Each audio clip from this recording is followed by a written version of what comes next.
Hello and welcome to our Practical Discipleship Thursday podcast. We're going to be talking about something that I consider very interesting. Maybe you'll find it interesting as well. You know, we hear a lot in our culture here in America, and it seems to be a rising drumbeat of how beautiful socialism is, how beautiful communism may be, how evil and wicked capitalism is as it is expressed here in America. I want to talk to you about that. Is capitalism, is it antithetical to Christianity, or is it complementary? Socialism, communism, we're going to look at all of those today. So thank you so much for joining us. We're going to dive into this conversation right now. I've got Pastor Dan with us today and Pastor Eric. And guys, what do you got on this topic? Where do you want to start at? I would love to hear somebody expound on the evils of capitalism and ask them how that works, you know, when they get to the front of the line at McDonald's. Oh, very nice. Very nice. When they get to the front of the line at McDonald's. That's right.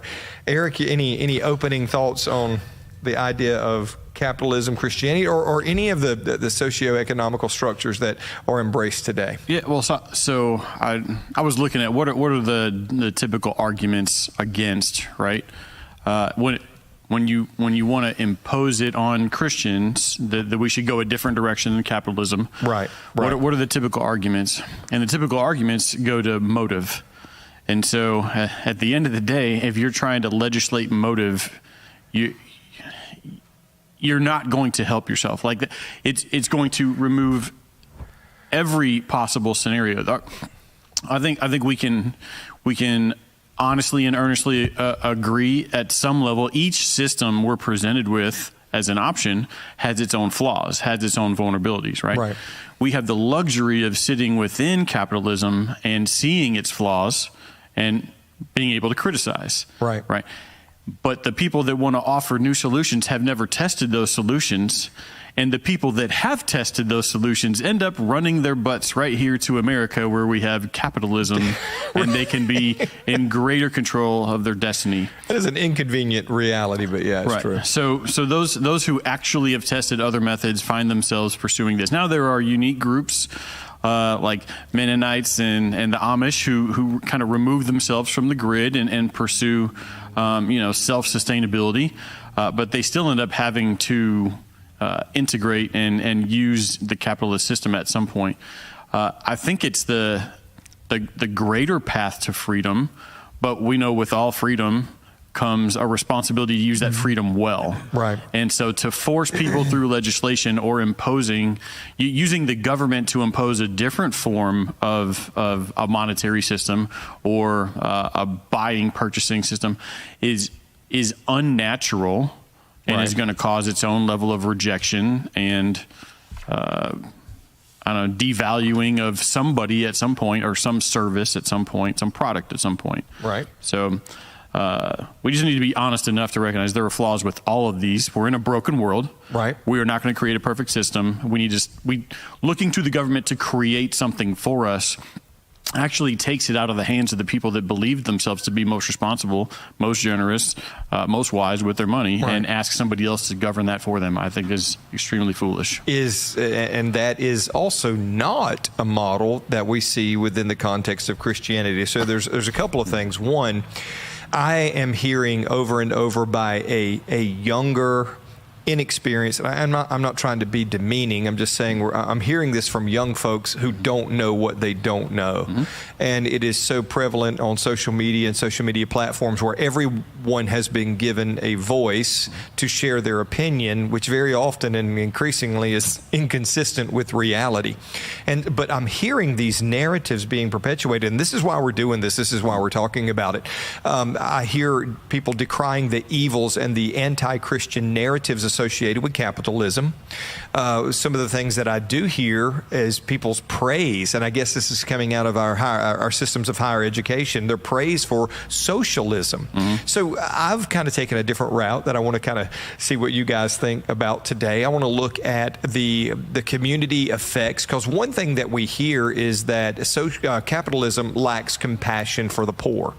So I want to do a charitable giving comparison between capitalistic countries and socialistic countries and communistic countries, just to see a true comparison and see if that accusation holds up. And before we dig in and begin to pick those apart, I think we need to back up. I mean, who are we? I mean, we call this practical discipleship. We're trying to disciple, teach, lead people into understanding the world they live in, within the scope of what Christ teaches. And so when we talk about Christianity and capitalism, I think the big problem is where you have the word ism at the end of the word. Yeah. Because capital, there's nothing wrong with capital, and that's where Jesus started. And he taught a lot about money and how we approach the subjects of money. Mm-hmm. And if you go to Matthew 6:24, because we're Christians, absolutely. we have to lean this way. And what did he teach us? He taught that no man can serve two masters, and basically it's the love of money that causes the problem. You can't effectively serve the growth in your bank account while you're trying to serve God. Right. And so now we get to where we can begin to pick that apart, and we begin to look at charity and Christianity and how consistent they are with whether or not we have capital to do the things that you need to do in this world. So it's not money that's evil. It's the proclivity of the heart of man to the love of money. Right. In other words, that's what Pastor Eric was saying. It comes down to motive. And that can exist within any and every one. Right. In fact, I was kind of looking, and I wanted to start where you are, Dan, as well. So when we look at biblical principles that socialism and communism violate, let's start there. How about that one? And then we'll look at some that may be compatible with capitalism or not. Number one, each should give as he has decided in his heart. This is voluntary generosity, not forced redistribution. Mm-hmm. And this is one of the biggest arguments. Socialism and communism is not voluntary. It's done, and often to the resentment of the masses who are forced to give disproportionate amounts of their money to do what other people think they should be doing. So when it comes to Christianity, it says again, 2 Corinthians 9:7, that each should give as he decides in his own heart, not under compulsion. Mm-hmm. Socialism and communism are exactly that because of let's be honest, the brokenness of the human heart. We're selfish, and we're first of all self-concerned. Mm-hmm. Now, the fact that communism and socialism are often anti-Christian in nature, you're suppressing the very thing that would lead to generosity, and you're using the government as a substitute for the generosity that would be with humans, or that would occur as a result of being Christians. Coerced redistribution through government control. How about this one? Now, this is one that is very important that people may or may not consider. Private property. Mm-hmm. Private property rights are assumed and protected in the Word of God. Absolutely. When we see it in Acts, when Ananias and Sapphira brought their property and gave the money, and they deceived him, but he said, "Was it not yours to do with as you pleased?" It was the idea. We look at it in the book of Exodus 20 and 2015. We see private property, but we see in the idea of socialism and communism that's not there. It's kind of stripped away. Communism eliminates private property, and the state owns everything. Now, there are massive inherent problems with that.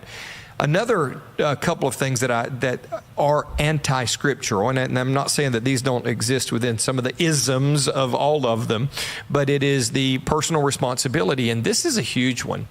The Bible encourages productive labor and self-responsibility, not only in 2 Thessalonians 3:10, but all throughout. Jesus said, or who was it said, if a man doesn't work, he doesn't eat. In other words, there is the expectation of personal effort, not only for our good, but for the good of other people. These are biblical principles. Do I believe that a person can be a Christian within any of these constructs? I do. But Absolutely, yes.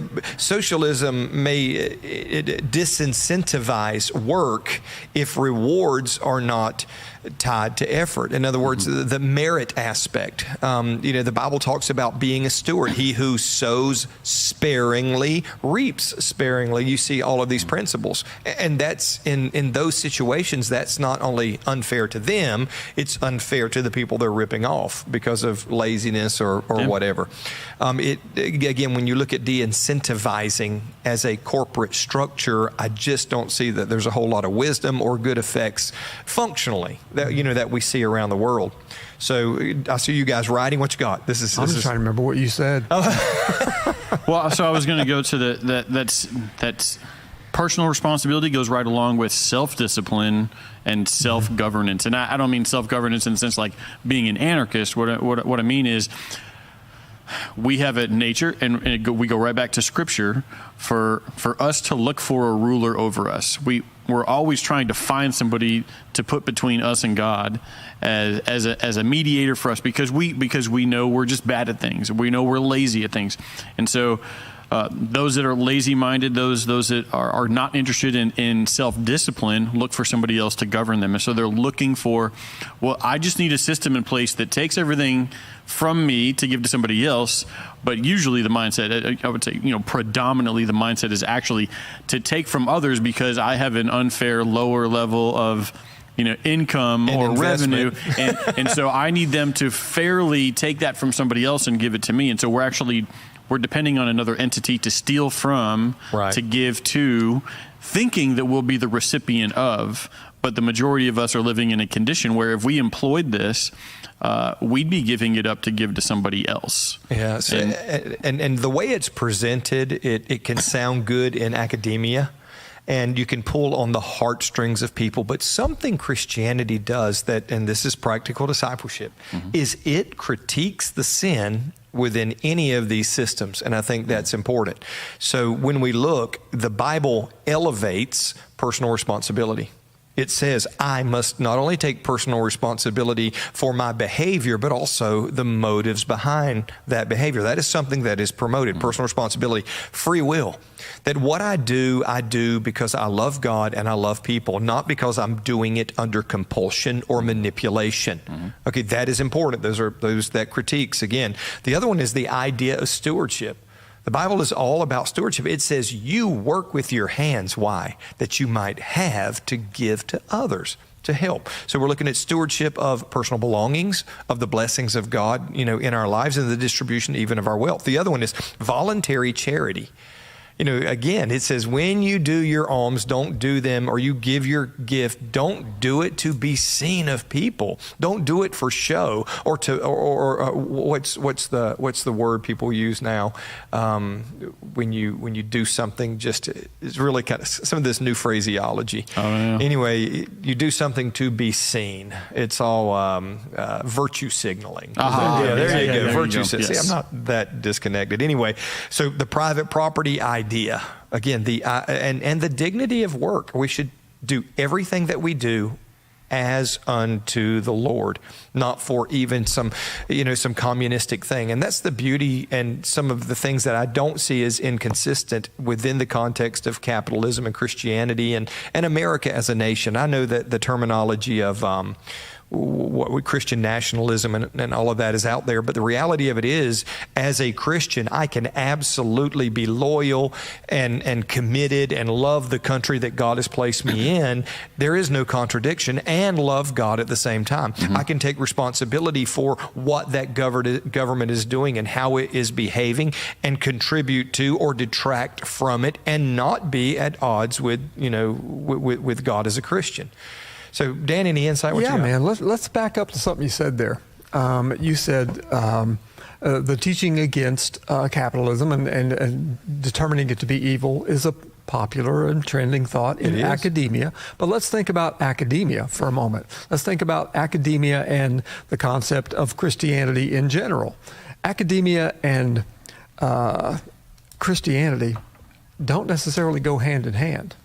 This day. So we're talking about a system and a group, if you will, of people who are consistently far from and getting further from Christ or any concept of practicing Christianity in this world. So when you look back and you begin to look at the hearts of the people around you, surrounded in academia by these people who are far and further from Christ, right? You begin to see the evil that a heart can do, the evil that man can do, and you begin to see this lack of charity within yourself and the people that you surround yourself with. So they look at a system that seeks to get ahead and to be ahead and to do well and to have more so that you can do more, as a way of labeling something else as more evil than them, right, rather than accepting the responsibility for their own a place in this life which is far from Christ and far from Christian in practice. Yeah. So why would we lean into that? Why would we give that any credence in most conversations? I know we run different circles on social media. You have different people who chase you down than I do. Different critics than you do. Absolutely. But Eric talked about hard work, basically.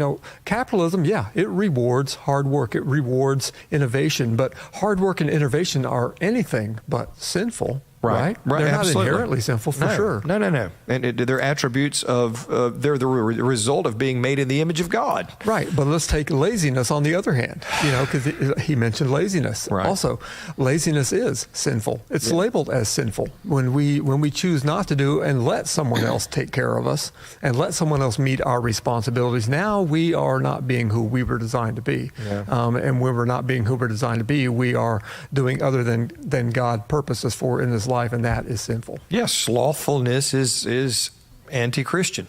It is anti-God. It's contrary to how God designed us and a result of the brokenness. Eric, do you have something? Yeah, well, so we always care about, what was God's intention, right? And so we'll go right back to original design before the fall. It says Adam was created for work. Right. He had responsibilities. Yeah, stewardship, yes. The difference was once sin came, then the thistles and the thorns and the lack of return on what was sown, right? The enemy comes to steal, kill, and destroy. And the return we've all been looking for leaves us feeling robbed at some level for those that have put in hard work and don't see the return they're looking for. Those that have put in little work and feel like they deserve more. Some of that is a result of living in a sinful world ruled by the one who comes to steal, and he steals it through multiple methods. But we've been handed wisdom through the Word too, right? Right. And so one of those, as God talks about money often, one of those warnings is to not be slave to the lender. I think even more so what people don't understand is those that would argue against capitalism actually have probably more of a problem with bad banking, right? Right. And so they're building an argument against the system, which the system is actually designed to allow them to succeed. If they've got a good idea, if they can build something good, they can enrich themselves and their family and provide. They can live a healthy life, and at any time they can choose to say, "This is enough. I don't need to pursue the next tax bracket. I don't need to pursue the next biggest house." But we deal with comparison, and we need to pursue the next thing, and we have to have the retirement account up to $2 million and all this stuff. So the world again imposes that imprisonment, that enslavement to you have to pursue this next thing or you're not safe. You have to pursue this next thing or anything could happen and topple your home. So instead of relying on bad banking and borrowing, we should invoke God's principles, and we should be responsible and wise with our money. We should save and purchase only what we can afford. Right. We should come together with those with shared interest and purchase and buy and spend money on the things that matter, not on the things that don't. But we end up chasing everything in this world like a bunch of kids on a June evening looking, chasing down lightning bugs, right? We're just like, oh, that's shiny, shiny. I want these things, instead of worried about the basics in life. Right. And then all of a sudden, I mean, hey, look, I love that we help people. And I have probably one of the bigger bleeding hearts in the office because I hear those phone calls all the time, the calls for benevolence. But the reality is, if people were responsible with their money and they worked just a decent amount of hours in a week, they probably wouldn't need to call for benevolence, but they're spending their money on whatever, and then they ask us for help for their electric bill. Right. They spend money on whatever, and then they ask us to help, give them some money so they can put diapers on their kid. Right. And that's not just poor people calling the church. Like, I deal with this with family members. This is not an indictment on a certain group of people. This is a lack of wisdom and self-discipline that exists within mankind, right? But the more shiny things around us, the more we end up throwing our money at those things versus our basic needs. Yeah. And then we find ourselves going back to that bad banking system that just prints money, and then the boogeyman is capitalism. Right. Well, if we were under a different financial system here, then that would be the next boogeyman. But there's all these other aspects in here. Right. So the idea that a lot of the things that people are decrying against capitalism are the same things they would, accuse Christianity of. Mm-hmm. The question is, and here's what is interesting to me: they are, defaming capitalism in a lot of this, the social media platforms, based upon a moral perspective. They are saying that capitalism is immoral. Now, don't get me wrong; these are the same people who are okay with abortion and and all kinds of crazy deviant sexual behavior and crazy, other stuff. But they're decrying capitalism as immoral, and I want to address this issue specifically because of the greed associated with it. Because of the greed that they are saying is inherent to capitalism. Now, I want to address that issue with some facts here, and this is where I started to jump into it earlier. We're going to jump into it now. So I want to look at really what is happening in capitalism as opposed to socialism, communism, atheism, and materialism. So I want us to take a look at the moral argument that capitalism, because I believe it is a condition of a man's heart, but I believe that the condition of a man's heart is allowed to flourish for good much more so under capitalism than it would under socialism and communism. And let's look at the facts. Let's have a intellectually honest conversation. So let's look at charitable giving by country, capitalist versus socialist. Sure. Okay, can we go there? So in capitalist-led economies like the United States, charitable donation reached 2.1% of GDP. That is in 2022, for example, that was $410 billion in unforced charitable giving in, comparative. So let's look at social democratic nations such as Sweden, Germany, France, typically give between, listen to this, 0.1 and 0.3% compared to 2.1% of capitalists. So when you look at giving, at benevolence towards what is seen as felt needs, there is no comparison. It is almost 200% more, even though it's only 2%. In God's economy, if we take Christianity when we connect that with capitalism, when we break this down to believers in America, in this society, as opposed to unbelievers, we see that charitable giving among atheists and Christians there is a massive difference, which tells me, again, it is not necessarily just the system. You say, well, then the one is no better than the other. Actually, that's not true. One is much more conducive to the other because when you look at the GDP of these nations compared to capitalist and socialist and communist, the GDP to give a percentage of is a lot. Well, it's a lot less. Oh, you're talking about for them? Yeah, but a lot higher here in capitalism. It's almost as if it's blessed. Well, we have more to give from. Yeah, right? So when we compare atheists and humanists to Christians, and we get back to the heart of man, because I believe there are people who are communist in nature and socialistic in nature and who love those ideas associated with that, maybe for what they believe are good reasons, but they are not God reasons. So we look and we compare those. There is a religious affiliation. I'll just give you this: non-religious affiliation giving as opposed to religious affiliation. In other words, these are people who volunteer and give. Religious Americans average $2,210,000 in donations and 12 volunteer opportunities per year. Did you say that number again? Yeah, religious Americans average $2,210 per year in donations and 12 volunteer events versus 642 and 5.8 events for secular folks. Now, another study when we look at religious affiliation was higher. Either way, it's more than 4 times or more than 3 times. Yeah, it's about 3.5. 3.5 times more giving from those who are associated with who claim to be Christians, and more than double in service, and more than double in service. Now, there are again humanist organizations that are set up just for that, to give to certain needs, and that would be any from supporting LGBTQ to hurricane victims. When we look at that and we call that humanist, it's a little more equitable, but still not even close. Like the Foundation for Beyond Relief, a humanist giving platform, has raised over $3.6 million since 2009.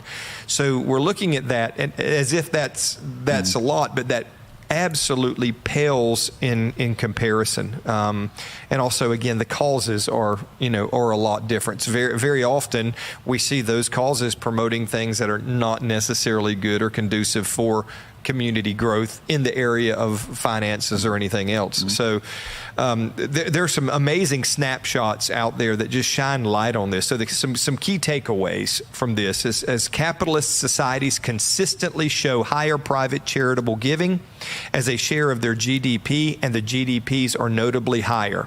Religious individuals give significantly more by volume and frequency than secular or atheist individuals in U.S.-based comparisons.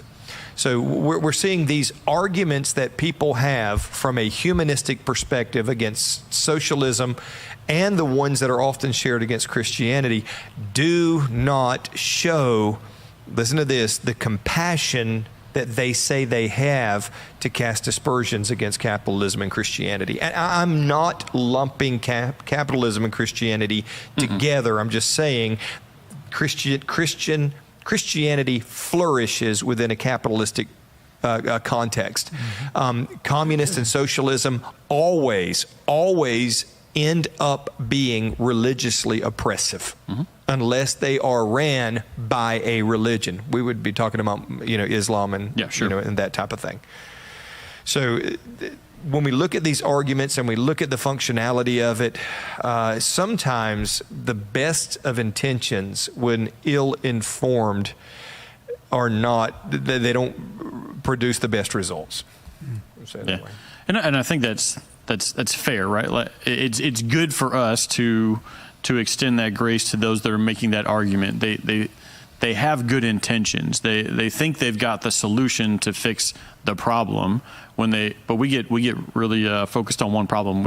And we think, I have to figure out the solution to this, and then we create another 3 problems in attempting to do so. And just through historical experience, not just my lifetime, but as recorded and as stated by Jesus in our devotional this morning, you will always have the poor with you. There will always be somebody without. Right. There will always be somebody with less than. And no matter how hard we attempt to make up for that, they have a responsibility, or their family has a responsibility, as kind of pointed out, that it's a responsibility of a family to take care of a widow or children, orphans, right? So there is a responsibility within that closer circle to take care of, and to rely on somebody, from across the country to contribute to the fund of that person. It's great that we have GoFundMe and those fundraising opportunities for when your heartstrings are pulled. But some of the stuff to they're mandate it, exactly. But to mandate those things, I think here's another thing is the idea that somehow capitalism is worse than or evil compared to other systems is the lie that all work is equal. Right? Like Dan brought up going to McDonald's earlier. Look, I worked at McDonald's my senior year in high school. Right. It is not the same work for, a sergeant in the Army, or for a pastor, or for the guys that are out there building I-295 right now. There's different levels of work that require different risk, different level of education, different level of commitment, and therefore merit different levels of pay. Exactly, and commitment. They're contributing to society, and something's being extracted and required of them at a greater level. Now, McDonald's really contributes to my society. Hey, don't get me wrong. So there are, I want to look at the biblical warnings that are universally applicable, okay, because this is practical discipleship. And I think this is important. Before I jump into some of these and how they will apply and what you would have to watch out for under capitalism, socialism, or communism from a biblical perspective, Dan, what do you want to bring? Anything? Nothing. At the risk of derailing anything, I'd like to hear what you got here. Good. I thought this was pretty interesting. So when I want to look at the biblical warning, I want to look at the weaknesses that you would see from each one. So the biblical warning, the Bible warns consistently against greed. Under capitalism, that could lead to unchecked wealth hoarding. Okay, because we see that people can get a lot, but some of the most generous and most giving are the richest people, not the poor people. I'm just saying that there's truth for that. In socialism and communism, greed and power hoarding by the ruling elite. See, that's the problem. When we look at these other systems, you have a very few people telling a whole bunch of people what the best is for. So those are biblical warnings and things that we would watch out for. The other one would be exploitation of others. You say, well, capitalism is ripe with exploitation. Business owners may underpay workers. Here in America, we have minimum wage and government intervention and some of those other things. And capitalism, like you said, the demand of the job, how many people can cook a burger as opposed to how many people can build a computer. There's a little difference. But so business owners may underpay workers, and in socialist and communist context, governments may exploit citizens and restrict their freedoms according to their whims. The beauty of America is it is not just a capitalistic society. We are a republic.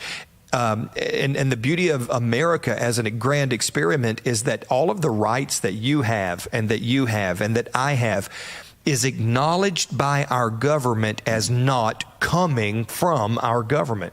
So our government is the only one on the face of the earth that I know of that says these rights that you have are God-given, and we are here to make sure as a government that you retain those God-given rights, and nobody or no one comes in, even the government, and takes those God-given rights away. That is a grand experiment that has led to the blessing of God in this nation. And that's why I look at that and go, wow, I don't see Christian nationalism as this horrible thing. I see it as the nationalism as in the context that we're in, something where Christianity can simply flourish. Yeah. So the materialism, now that we know the Bible warns against materialism, consumerism can become idolatrous. That's what you were talking about. Absolutely. That's the shiny. That's the shiny thing. Because it is so available, it is so prevalent. Look, I want a boat, I want a house, I want a jet ski, I want, But does lack of opportunity or availability for those things take the desire out of your heart? Say that again. In other words, just because I can't get it, does that take the greed for it away? No. I've seen greedy poor people who don't have two dimes rubbed together, greedier than rich people, and when you look at what they're giving and how they're living life. So when it comes to capitalism and socialism, materialism, consumerism can become idolatrous. State-driven envy and redistribution can idolize material equality. All of the sudden, you're turning the haves and the have-nots against each other, to leverage them. So, and we know that there's generally not equity when it comes to there won't. We'll always have poor people. We'll always have rich people. It doesn't matter whether it's in a capitalist society, whether it's the leaders in a communist party, whether it's oligarchy. It doesn't matter. Like, somebody's going to get their hands on the multitude of riches, right? And they're going to.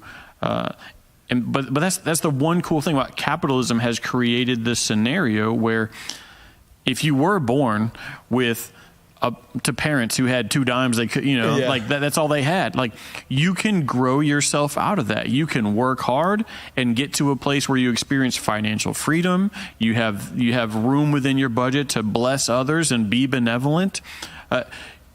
You're not on a fixed income unless you want to be. Literally, physical and mental ability are about the two only great limiters per person, right? Right. But the field that exists within the capitalist society creates a ladder for anyone to choose to decide how high do I want to climb on that ladder, and at any time I can choose to get off. But we live in a system that tells us we don't need to get off. We have to go to the next rung. Right. we need to get comfortable with saying, I'm good right here. Somebody else can pursue the promotion. Somebody else can pursue the raise. Godliness with contentment is great gain. And we'll be comfortable here. We won't overstretch ourselves beyond our means. And my wife and my kids will know what it is to just be at a decent place. Right. But our culture does not breed that. We need the church to demonstrate and encourage and teach that that's good and that's healthy. Because Christian culture does breed that within, again, any of these. So greed is something that is dealt with and addressed within the context of Christianity. Not necessarily no ism, as Dan said before, is the solution. They all have their challenges. Exploitation of others. Bible is against it. In any socioeconomical structure.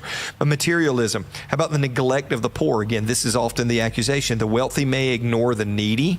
Centralized systems often fail to deliver the promise of equity. So socialism and communism fail to work because of the human element. The same human element is available when wealthy people ignore the needs of other people. The wealthy may ignore the needs of the needy. If they don't take the biblical responsibility. It says, to him who is given much, God requires much. So, the neglect of the poor. But those, again, are offset not by any ism, except Christianity. I want to point out one more thing that exists within our culture that is, I think, easier to exist within this culture. It's not limited to the capitalistic design, but forgiveness of debts. See, when the business or the person is reaping enough benefits from everybody else who is earnestly and honestly paying their bills and making their payments, they have enough within the profit margin to say, look, this person who isn't able to, we're going to be able to forgive that debt. We're going to be able to relieve that person. And that's biblical grace and mercy right there. So one of the examples I was looking up online is like, okay, so again, what are we advocating for is a jubilee method of like basically, hey, you take out a debt, your debts are forgiven every 7 years. That doesn't apply to every situation, right? Like, good luck taking out a 30-year mortgage and then getting like if you applied for a 6-year mortgage, most people wouldn't be able to afford it, right? That takes us back to bad banking and bad principles in the first place. Like, so there's things that are compounding and leaning on each other in this, but within most of those other systems, you don't see the opportunity for forgiveness of debt. I would like to see, because they're depending on you to pay that debt. Yeah, no, absolutely. I would like to see how much debt is forgiven by American companies each year. Okay. So I'm going to hold that in queue. Let me hit these last two, and then I'm going to chat GPT that one really quick. So anyway, the neglect of the poor. The other one is power concentration.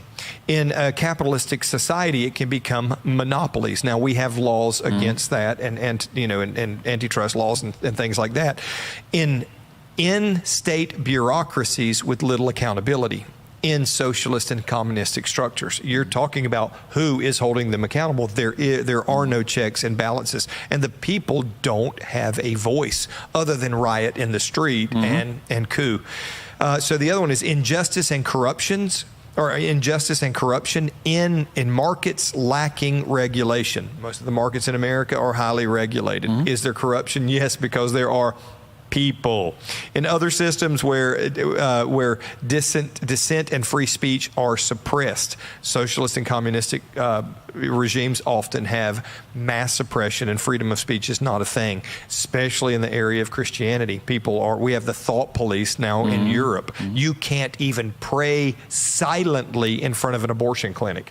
Imagine that. Yeah. You're telling me I can't pray silently in front of abortion clinic. It's ludicrous. It's crazy. Anyway, I got to find the answer to that question just to see how much debt, because one of the big accusations that we hear is big companies and big corporations and how greedy they are and how much they do and all of this. I would love to see, and maybe we don't have time for that today, but maybe we're able to look at some point and maybe revisit this, but it looks in 2019, 4% of all profits were written off, with approximately 43 million borrowers per year receiving some type of write-off I mean, think about that. Now, I'm not saying they're not doing it for tax reasons. Sure, I can't look at their motives, but I'm looking here going, this is absolutely amazing. $78.5 billion for over 1 million borrowers seems to have been written off.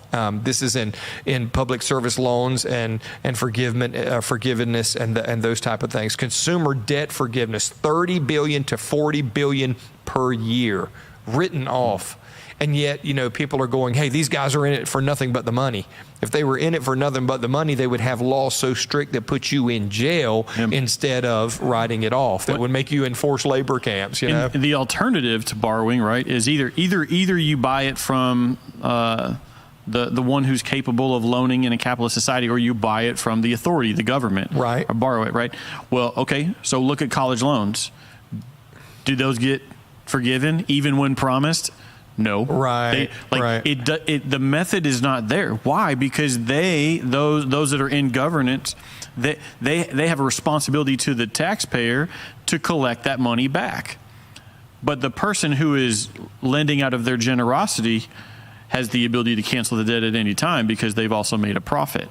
So this is an interesting. The one was we saw recently with the kid who killed the man who killed the CEO, and because of the absolute out of hand corporate greed. Well, when we look at corporate greed, or we say corporate greed, we can't look at people ripping people off, people cheating the system, people doing things. Just consider the medical debt forgiveness. Listen to this. This is amazing. $10 billion of medical debt forgiveness a year. That is unbelievable. This is a select few, so which tells me it gets higher. But this is hospital charitable write-offs, or even higher than that when we add those in. That is absolute. But you don't hear that because it doesn't fit the narrative. So let's wrap this up. And Dan, closing thoughts. I see you writing some things. I want to get that, but yeah, medical debt forgiveness, education debt forgiveness. There are so many things that really are rabbit holes. We could go all down these rabbit holes. Right. We could take people down those trails and begin to chase these things one at a time and find ourselves way over there, right, where we didn't intend to be. But at the end of the day, I want to lead people well, not down some rabbit hole. And I think we need to back up to the one place where those who decry and those who stand with capitalism agree, and that's a society that would build its financial structure, its financial mark of stability on a credit score, is a bad thing. When it says we trust in that a little too much, right? Saying that because we know to have a good credit score, you have to borrow money. You have to be in debt to someone. You have to play the game first. So whether that system is there to exploit people who need more, or whether it's there to provide more for those who want to get more, it could be a problem. It can be problematic, but. That's where we begin to agree, those who would be for and against capitalism. But let me tell you this, I'm able to do what I'm able to do and have what I have because I invested wisely. I invested based on Christian principles by the great prophet Dave Ramsey. And it turns out that his biblical principles were very effective, and it allowed me to accumulate. But I had to accumulate with the willingness to give it to someone else, to do something with that to the benefit of someone else. And I've been able to do that, and I'm still able to do that. But it's as a result of following biblical Christian principles in how I look at money and how I treat money. I know people who have boats and jet skis, all the things that Eric has greed for. But I also know them to be very benevolent people. Amen. So you can do both. We are rewarded for hard work and innovation, but there comes with that, like Pastor Eric mentioned, a responsibility, and that is to do well in the sight of the Lord. So you can do both. Christianity and capitalism, they're not competing systems. Yeah. They coexist so well. Yeah. So you're saying the beauty of it is Promotion comes from the Lord, regardless of the context or the culture. Christ is really in charge. Christian principles are not just Christian principles. They are godly principles that work in God's creation. Yeah, like one of you said a moment ago, something about we have laws, or there are laws that, well, we have laws for lots of things, but that doesn't make people do them, or it doesn't make them right or wrong. Amen. It means we have laws. We have guardrails. We have guardrails. Yeah, no, beautiful. Eric? I think it all goes back to a sin. Our dissatisfaction with whatever system we find ourselves in is going to exist. Move countries, you're going to find a problem with that country. It doesn't, that's not the issue. We can't fix this broken world. We can try, don't get me wrong, but we're going to fall short. We're always going to have somebody left out. And if we're looking for everybody to feel like they got the fair end of the deal, that they're equal with everybody else, that is a utopian pursuit that will not exist in this world, and it's a fool's errand.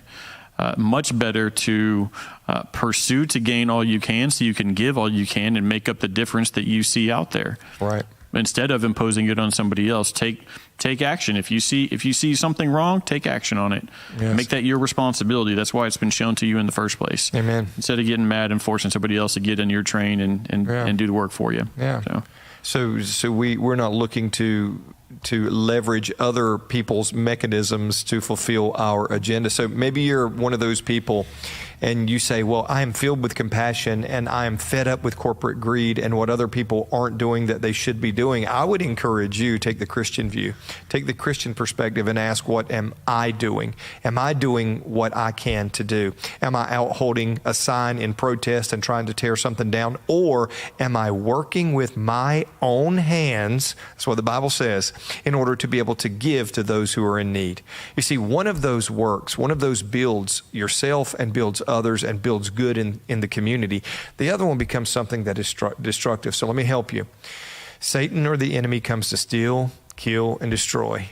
Christ came that we might have life, and life more abundantly. I would encourage you, become that purveyor, become that fertile ground that God can use to bring life and goods, whatever it looks like, mental, physical, emotional, spiritual health to the life of others. Anyway, thank you so much. That's practical discipleship.